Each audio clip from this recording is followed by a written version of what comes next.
Ah, yes, it's the Stampeders with Sweet City Woman on a little Friday morning. Thursday to you and me. 17 after 7, a quick look at traffic. Still a bit of slowing now northbound 99 at 12th Avenue. And the Causeway on the way to Davis is starting to crawl along a little bit. And now, here is our good friend Jane. And now Sonoma's worst Mexican. Here's Dan. Dan? You know, Sean, Dan from Elk Grove is correct. We need to have an intro for him, although it should be probably like a WWF intro, wrestling intro, or sports-related intro. That would more suit Dan from Elk Grove as opposed to me. I see Dan more like The Rock. Yes, Dwayne Johnson. Yeah, there you go. Dan says this. Yeah.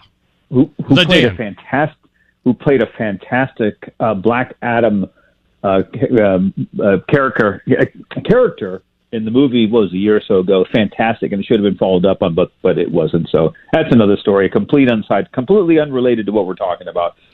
Yesterday, actually not 2 days ago, Sean, my wife and I always get there's a sale newspaper clipping the ads from Safeway and Lucky stores. And we're one of those old people that look through the ads every week to scope out what we're going to purchase. This past week, the Safeway ad, there were no sales there. Nothing that I would consider a sale. In fact, they were so short on sales, they put in at least one, maybe two items at their regular price. So, I mean, they had room to fill. So obviously they had to put something in so it wouldn't have a blank space. And I bring this up for obvious reasons. We're all fed up with these high prices. We're all fed up with inflation. Yesterday, Jerome Powell, a Trump appointee, which he stupidly put that man in. Jerome Powell is a political animal. He has been promising rate cuts for a year or so. He has yet to produce one, I think. No, he didn't do any yet. He was supposed to have done 4 last year. And now he's promising 1 or 2 this year. But as I've reported before, he is doing this. He will allegedly do one next month, just before the election. So again, he wants the Biden-Harris ticket to continue. He is anti-Trump. He's another one of those people that stabbed Trump in the back. But again, the politics that he's playing is outrageous.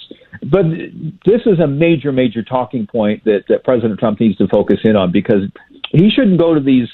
What was he at some sort of black press conference, and it was a kind of a show, if you will. He should be focusing on things that people are really that means a lot to them, which is the economy. Again, people are so sick of the prices, they're sick of the inflation. They want to know if there's going to be relief. It's certainly not going to happen with Biden-Harris. It certainly will with Trump and Vance. Yeah, he needs to focus on the issues. The economy, the border, and so on. Don't get personal. No. People, you can win on the issues if you stick to them. Trump is absolutely dynamite when he sticks to the issues and he stays focused. He starts to lose it like he did 4 years ago when he starts going off into tangents and going off into areas that really don't mean that much to people. There's a lot of there's so much red meat on the table. Then they're just going to say he's mean.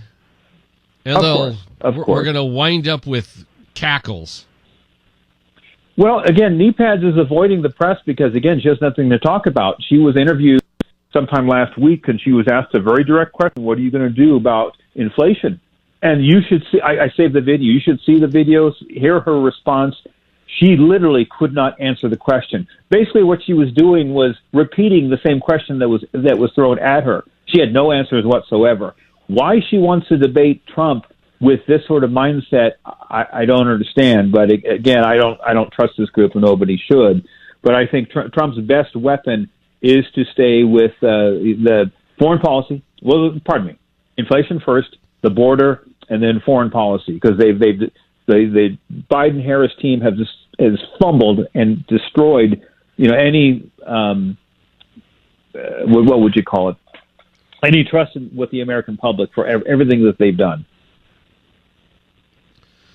Well, yeah, and if he gets personal and starts making fun of Kamala, he's going to ruin everything. Leave that to me.